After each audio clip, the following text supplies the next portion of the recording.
Assalamualaikum warahmatullahi wabarakatuh. Perkenalkan, nama saya Yulinda Usnawati Haning, semester 6 kelas A. Di sini saya akan membahas tentang perang antar suku di Papua.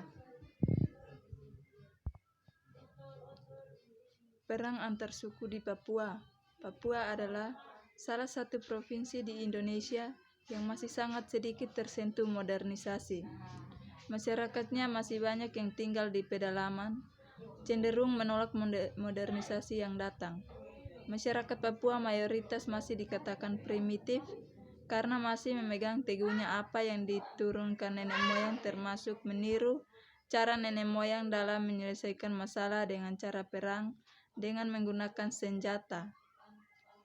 Setiap terjadi suatu masalah masyarakat, suku adat Papua menetapkan babi sebagai denda yang harus dibayarkan kepada pihak yang dirugikan, dan jika tidak dituruti, maka terjadilah perang antar suku. Selain itu, jika ada anggota mereka meninggal karena ulah suku lain, maka mereka akan membalas membunuh anggota lain tersebut. Bagi mereka, nyawa harus dibayar dengan nyawa yang setimpal atau setara.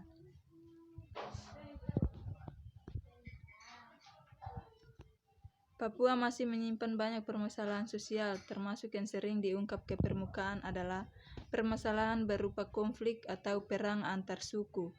Meskipun mereka sama-sama dalam naungan budaya Papua, namun kebudayaan mereka berbeda. Primordial mereka sangat tinggi terhadap sukunya masing-masing. Ketika ada seorang atau sesuatu dari bagian sukunya merasa dirugikan, bahkan sekecil apapun oleh suku lain,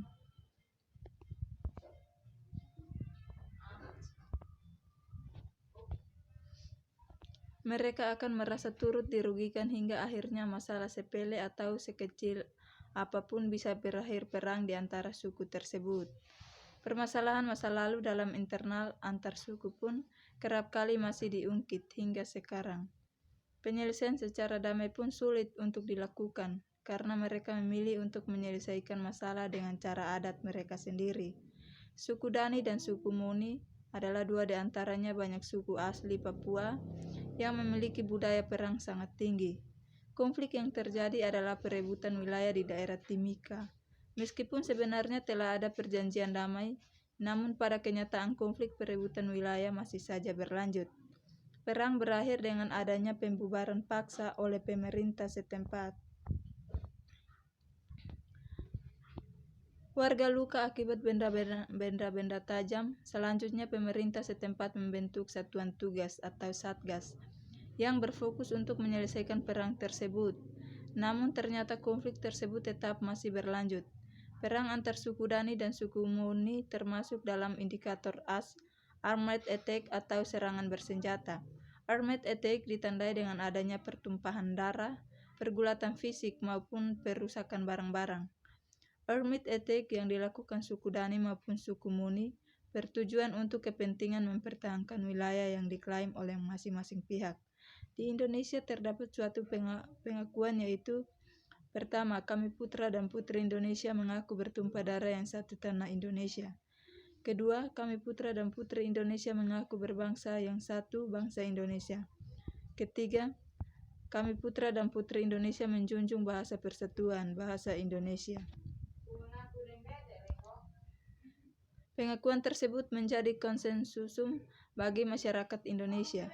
Jika pengakuan tersebut benar-benar dihayati oleh setiap masyarakat Indonesia, maka akan menjadi suatu alat integrasi yang luar biasa dan tidak ada lagi konflik, bahkan perang seperti yang terjadi di suku Dani dan suku Muni. Integrasi nasional bisa terlambat dipengaruhi oleh dua dimensi, yaitu dimensi horizontal dan dimensi vertikal, seperti yang dikemukakan oleh R. William Laidlaw. Dimensi horizontal berupa masalah akibat adanya perbedaan suku, ras, agama, dan lain-lain. Dimensi ini sering terjadi karena adanya kekentalan primordialisme masyarakat. Sedangkan dimensi vertikal berupa masalah yang terjadi akibat munculnya kelompok-kelompok tertentu yang menjelma sebagai celah pemisah antara mayoritas dengan minoritas. Perang yang terjadi di Timika, Papua jelas merupakan konflik dalam dimensi horizontal karena terjadi antar suku yang masing-masing memegang primordial yang tinggi. Masyarakat Indonesia yang beragam di segala aspek kehidupan sangat rawan terjadi konflik, dan oleh karena integrasi nasional pun akan sulit tercapai. Jacob Ranjabar dalam bukunya mengutip pengklasifikasian konflik yang dikemukakan oleh H. Kusnadi dan Bambang Wahyudi. Pengklasifikasian cukup lengkap mencakup berbagai macam aspek. Berikut adalah pengklasifikasian konflik perang suku Dani dan suku Muni di Papua. Yang pertama, menurut hubungannya dengan tujuan organisasi perang antara suku Dani dan suku Muni, termasuk jenis konflik disfungsional. Konflik jenis ini menghambat tercapainya tujuan organisasi, dalam hal ini berupa integrasi nasional. Yang kedua, menurut hubungannya dengan posisi pelaku yang berkonflik. Perang antara suku Dani dan suku Muni termasuk jenis konflik horizontal. Konflik ini terjadi antara sesama suku asli Papua yang memiliki derajat yang sama. Tidak ada yang lebih tinggi atau lebih rendah kedudukannya antara suku Dani dan suku Muni. Ketiga, menurut hubungannya dan sifat pelaku yang berkonflik peperangan antara suku Dani dan suku Muni, termasuk jenis konflik terbuka. Perang tersebut diketahui banyak masyarakat Indonesia. Keempat, menurut hubungannya dengan waktu perang antara suku Dani dan suku Muni, termasuk jenis konflik berkelanjutan.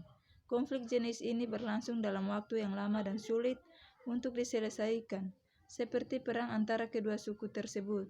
Meskipun telah dicapai kata damai, namun tetap saja di kemudian hari tidak menutup kemungkinan akan ada konflik lanjutan baru. Menurut hubungannya dengan pengendalian perang antara suku Dani dan suku Muni, termasuk jenis konflik tidak terkendali. Konflik yang terjadi tidak dapat dengan mudah dikendalikan dan bahkan semakin meluas. Menurut hubungannya dan sistematika konflik perang antara suku Dani dan suku Muni, termasuk jenis konflik sistematis. Perang yang mereka lakukan terjadi karena telah direncanakan. Ada yang mengomanda serta memiliki suatu tujuan, yaitu mempertahankan wilayah mereka. Menurut hubungannya dengan konsentrasi aktivitas manusia di dalam masyarakat, perang antara suku Dani dan suku Muni termasuk jenis konflik budaya serta konflik pertahanan.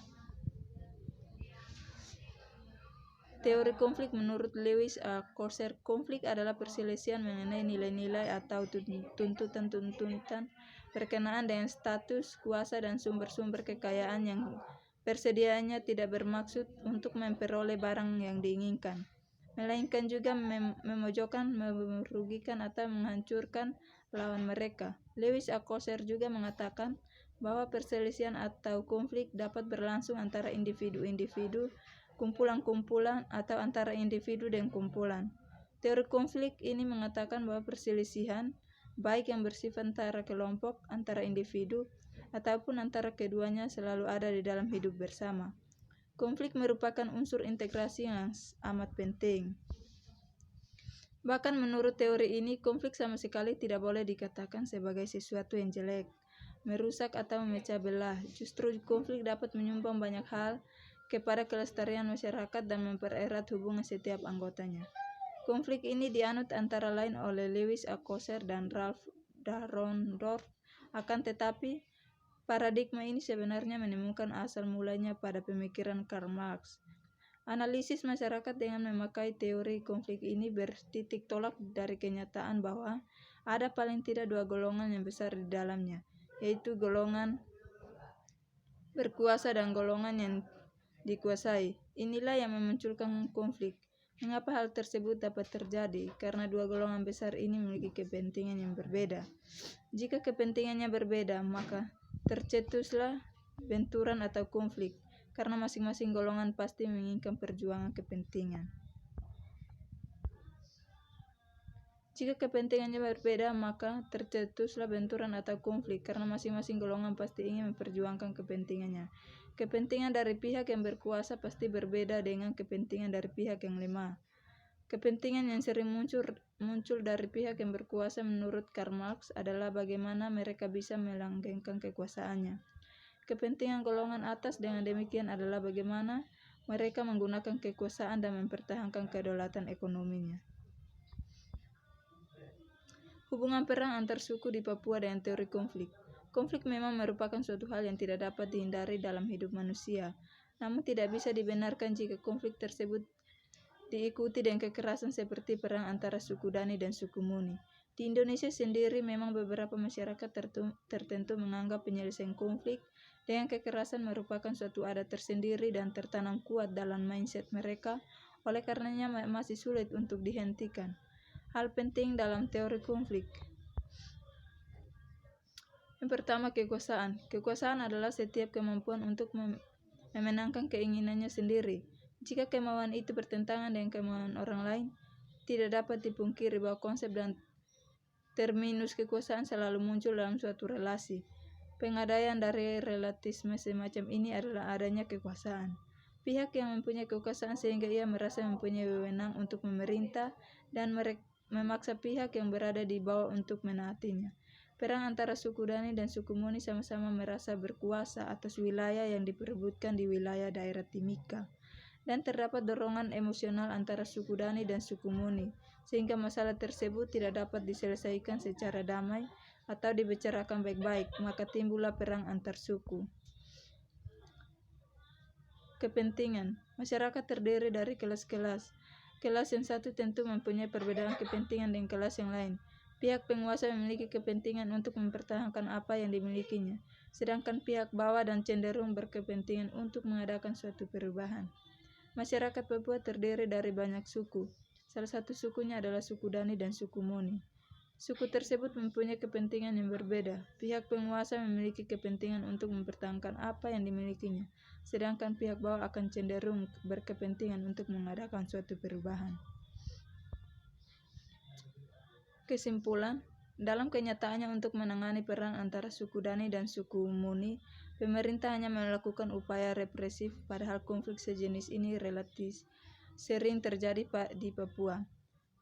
Perdamaian perang suku yang dilakukan oleh Pemda dan lembaga kemasyarakatan pada dasarnya memiliki pola penanganan yang sama. Perang suku dilihat sebagai suatu tindakan yang negatif, kriminal, dan bertentangan dengan hukum. Karena pemahaman semacam ini, perang suku harus dihentikan dan ditiadakan. Dengan pemahaman semacam ini, peran Pemda dan lembaga kemasyarakatan tidak lebih dari seorang polisi penjaga yang hanya melerai dan menghentikan pertikaian.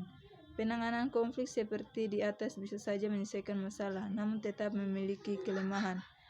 Pola penanganan yang semacam ini bersifat parsial atau hanya efektif untuk satu kasus. Ketika kasus yang lain muncul, maka perang akan muncul kembali, meskipun perdamaian secara adat telah sering dilakukan untuk menghentikan dan mendamaikan pihak-pihak yang terlibat dalam perang suku. Akan tetapi ketika masalah yang baru muncul, maka perang kembali terjadi. Penanganan terhadap adat juga akan semakin memperkokoh keutamaan kategorisasi atau kelompok sosial, padahal kategorisasi sosial justru menjadi penyebab utama dari berbagai konflik sosial. Ketika kultur setiap suku yang ada di pedalaman Papua terus-menerus dipertahankan dan mendapat legalitas secara politik maupun religius, maka perang antar suku akan terus-menerus terjadi. Penanganan perang antar suku Dani dan suku Muni yang dilakukan Pemda dengan membentuk satuan tugas atau satgas, mempertemukan kedua pihak yang bertikai dengan dijembatani pihak ketiga, serta upacara bakar batu seperti adat di Papua benar bisa menghentikan konflik yang terjadi.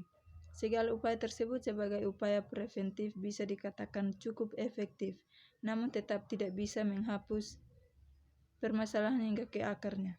Permasalahan baru yang serupa sangat mungkin terjadi lagi di kemudian hari.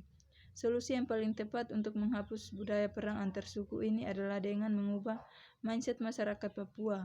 Pemerintah harus berupaya lebih keras untuk melakukan pendekatan dengan masyarakat Papua secara keseluruhan, bahkan hingga ke masyarakat pedalaman yang masih sangat primitif.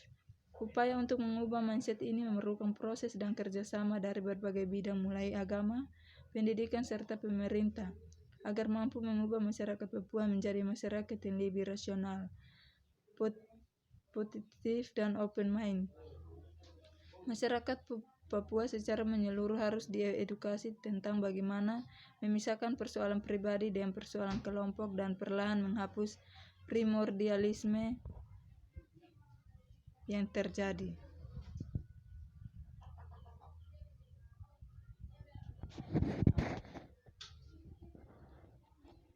Sekian inilah video presentasi saya. Terima kasih.